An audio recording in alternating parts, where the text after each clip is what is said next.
Assalamualaikum warahmatullahi wabarakatuh. Perkenalkan, nama saya Dwi Saputro, NIM 1892544326. Baiklah, di sini saya menjelaskan sedikit ya dari tugas mata kuliah ichtiologi, yaitu sistem peredaran darah. Sistem peredaran darah pada ikan. Ikan merupakan hewan vertebrata yang memiliki sistem peredaran darah tertutup dan peredaran darah tunggal. Peredaran darah ikan disebut peredaran tunggal karena darah dari insang langsung beredar ke seluruh tubuh, kemudian masuk ke jantung. Aliran darah melalui jantung hanya satu kali dalam satu kali peredaran. Komponen penting di dalam peredaran darah pada ikan. Yang pertama itu jantung, yang kedua arteri, yang ketiga vena, yang keempat kapiler. Yang pertama itu jantung. Jantung pada ikan dibangunkan oleh dua ruangan yang terletak di bagian posterior lengkung insang, di bagian depan rongga badan, dan di atas isthmus. 4 bagian jantung ikan.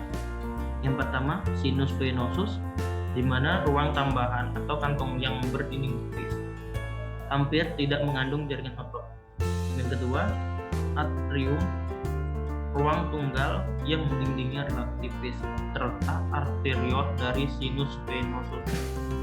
Yang ketiga itu ventricle, di mana ruangannya berdinding tebal berotot, menerima darah hanya dari atrium saja dan memumpahkan darah melalui aorta ventral ke insang.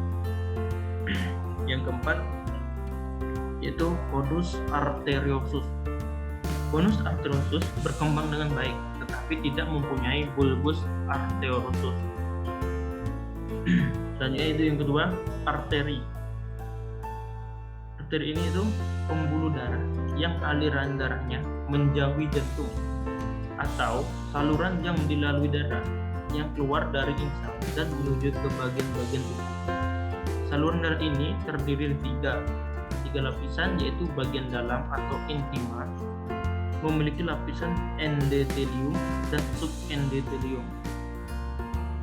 Dapat gambar contoh di samping itu, yaitu adalah salah satu arteri. Yang ketiga itu vena, pembuluh darah balik yang aliran darahnya menuju ke jantung.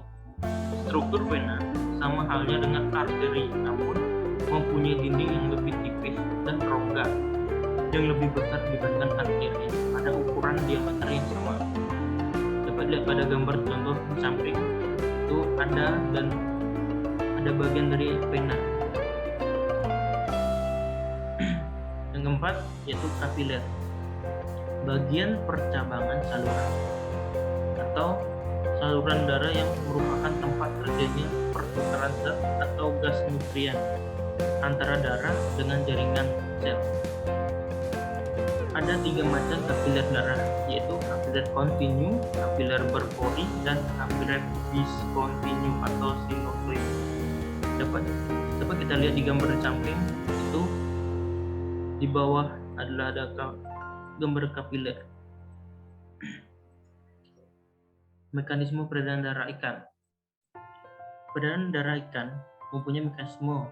Yang pertama itu darah atau kayak CO2 akan dipompa menuju ke sinus venosus dan kemudian akan dialirkan kembali ke atrium dan selanjutnya akan menuju ke perikel